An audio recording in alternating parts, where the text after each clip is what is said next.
you're well. So today I thought we'd have a go with our plank. I'm going to give you some modifications if perhaps the full plank is not where you want to be today. And we're going to do a little bit of stretching into these muscles here, calf muscles, the Achilles tendon here, and some of the muscles at the back of the legs. So stay with me, please make sure you've done a warm-up before we start with this. So we're going to start off with in our 4-point kneeling position. So your knees are underneath your hips, hands are underneath the shoulders. Drop your eye line and just check and make sure you can't see your feet, so we don't want them to be crossed. And then with the elbows, make sure you've just got a little cheeky crease in the elbows, just so we don't start swinging the elbows around if you know your elbows are prone to do that. Then what you want to think about is putting the abdominals up. So we don't want to be like this, like hanging out the hips. So we're going to pull the belly button up so that you're engaging your core. You'll feel that connection. Hold on to the pelvic floor, and that's going to then straight away flatten out through the back, so we're in a good start position. So you're going to take a breath in to prepare. Then as you exhale, we're going to tuck the toes under, and all we're going to do to start is just hover the knees off. So exhale, pelvic floor, abdominals active, just float the knees off, and try and look with your eye line just beyond your fingernails, because then you're going to have a good position with your neck. You're just going to hold it here and breathe, and then we're just going to soften back down and take a rest. So you're going to breathe in to prepare, pull the belly button up, and then as you exhale, you're going to press into the feet, squeeze the bottom gently as you just hover.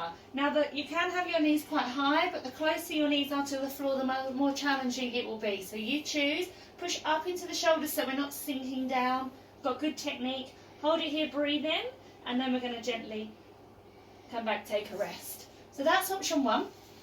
If you're happy to add on, we're going to now change and bring the knees and the ankles together. Same thing, we're going to breathe in to prepare. Then as you exhale, tuck the toes under, same thing, we're going to hover the knees off, but the legs are together this time. Pressing the inner thighs, knees together, ankles together, hold. A bit more challenging now with the legs together, so that's one option to add on. We'll try that one more time. So breathe in to prepare.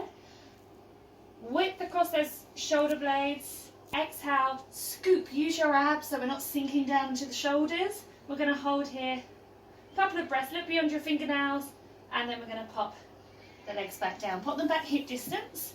Then all we're going to do from here with the left leg is you're going to reach your left leg back and press the toes into the floor so they're weight bearing.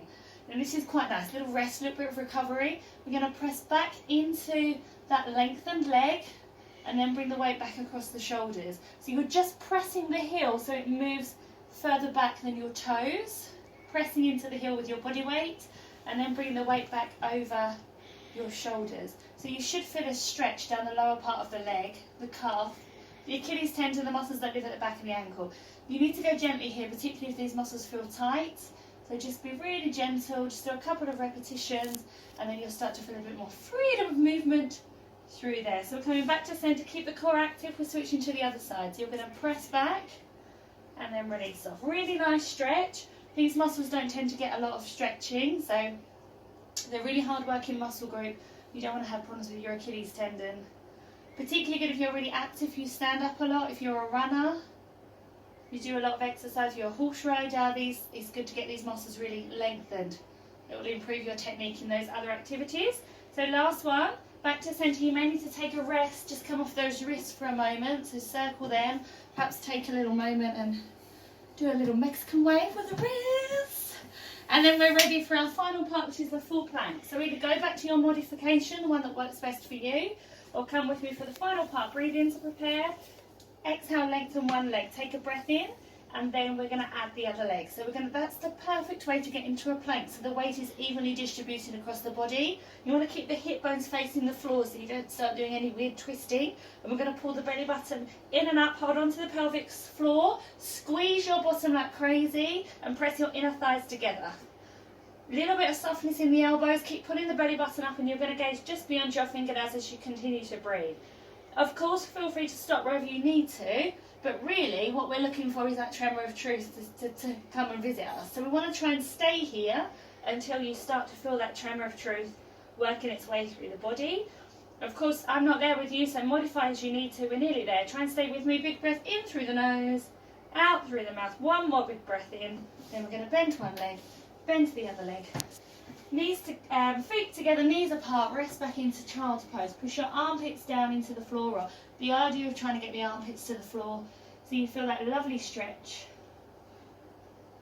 Breathing in, then as you exhale, use the core. Slowly roll yourself up, and then we're just going to stretch one arm And the other one.